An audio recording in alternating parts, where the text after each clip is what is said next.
I think the issue there is, what about individuals in the community, like those under the age of 12 who've not had a chance to be vaccinated?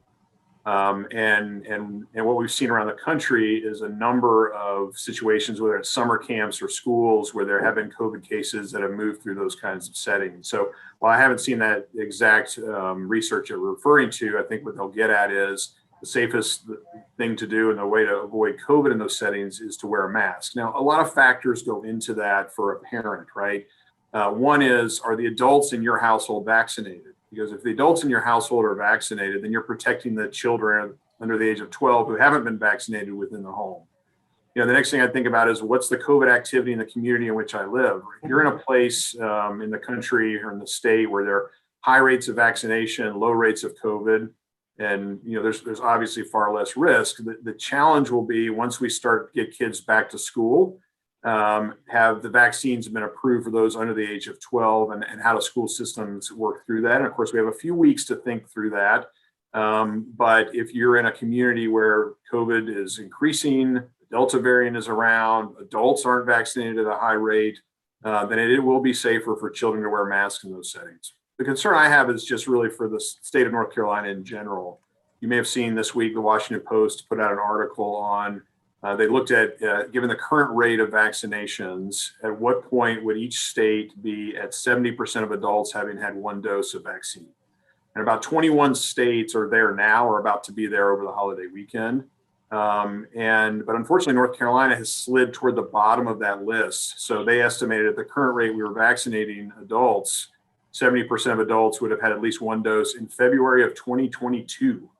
And that is in the bottom 8 or 10 of states right now, which is not a good thing for us. And so the problem with that is, we're going to have counties and communities with low vaccination rates who are going to have COVID cases. And that speaks to your question about holidays. So in those settings, when people start to get together, and there are low vaccination rates, and a COVID case comes in that's a Delta variant, it's going to spread through those communities. And so we are seeing almost this tale of two pandemics in the United States. Areas of the country that are highly vaccinated are going to have fewer cases, fewer hospitalizations, and fewer deaths per capita than those that aren't.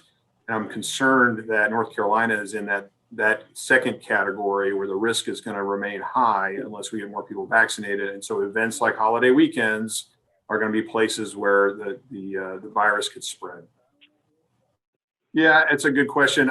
What I would expect is we may see a bump in hospitalizations. And to your point, if we're not testing as much, or people aren't coming in for testing, that could still remain low, but then you see that hospitalization number go up. What we know about Delta variant is that it's more transmittable. The way it interacts with human cells is more efficient, and it may be more likely to evade the immune system in the unvaccinated. And so I think that could lead to more serious cases and ultimately more hospitalizations, which could come after a big holiday weekend where there's a spread in some communities. Yeah, so I think it's just certainly have an impact. I think it also will come down to, when are some of the vaccines approved for those under the age of 12. And so if they are approved right as the school year starting and we get kids vaccinated, then that will lessen the impact. But to your point, anytime you get groups of folks together, and children are no different. In fact, many years, there are a lot of respiratory viruses that are driven within schools and children. There are others that are driven more where adults are hanging out. There could be impact, and we could see community impact both in cases and hospitalizations at that time. Good news is we certainly have the hospital capacity to deal with that at this point. But then you have to ask yourself, if there's a vaccine that's safe and effective and can prevent this, why is it still happening? And that's what we struggle with in healthcare, is knowing that the data is very clear. The vaccination is highly effective at preventing hospitalizations and death. It's not perfect, but it is near close to perfect, and certainly better than many of our traditional vaccines for other diseases. Yeah, so the rate we're going, the Delta vaccine seems to be doubling in prevalence every 2 weeks. So if you say nationwide, we're at 25% of cases are Delta variant, you can anticipate in 2 weeks nationwide, that'll be 50%.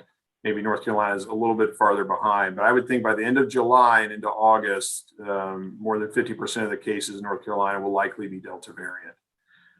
which I think then begs the question, if you haven't been vaccinated and we have safe, effective vaccines, now is certainly the time to do it. I know we feel like we're in a stage right now where those who wanted vaccine have gotten it and those who didn't want it have not gotten it, but I would ask that those that are unvaccinated to think again about this and understand, talk to your doctor, ask hard questions and get those questions answered so you can consider vaccination. I'm hopeful that as we get into late July and early August, the FDA will give full approval of particularly the Pfizer mRNA vaccine product.